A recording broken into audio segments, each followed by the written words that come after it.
But first, in the United States, presidential hopeful Donald Trump has offended a lot of people, including Muslims, during his campaign. We met a student in Kansas who's taking a stand against hate and prejudice. It's morning in Middle America, and like thousands of others like her, Jenna is on her way to college. Jenna is still a freshman and she's settling in well. But one thing does worry her. Next year, the state of Kansas will allow students to carry guns at college. As a daughter of Syrian immigrants, Jenna tells us she fears her headscarf could make her a target. All it takes is one person that has hatred in their heart or has negative intentions, and I don't know how comfortable I would be with everyone being able to carry a deadly weapon so easily.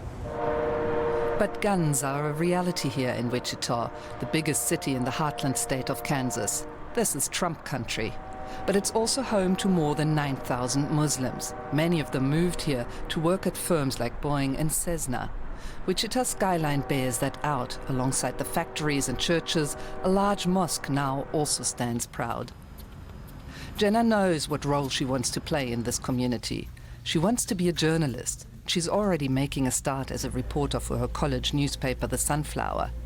She and her team spend long hours down here in their basement newsroom.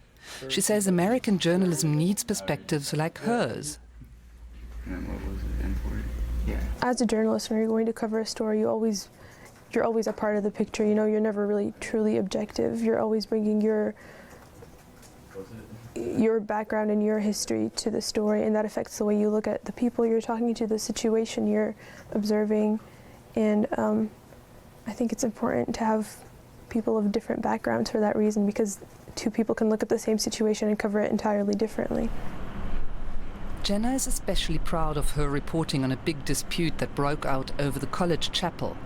Last year, the student body decided to replace its permanent pews with folding chairs, so Muslims and other religious groups could also use the space for worship. The college had no objections, but a backlash soon followed. Fox News even claimed it was an act of Christian cleansing. Jenna deeply disagrees.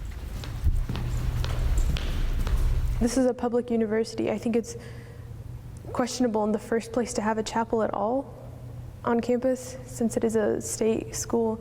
But if we're going to have one, it definitely should be, you know, not aligned with one particular religion.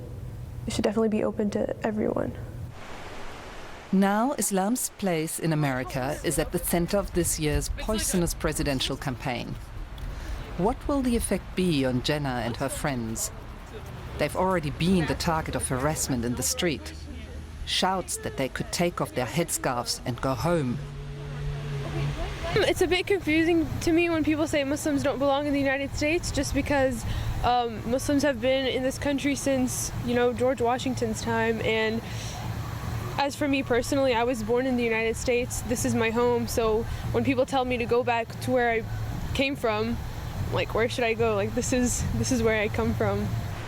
As America chooses what direction it wants to take, Jenna knows that she has to fight for her place in it.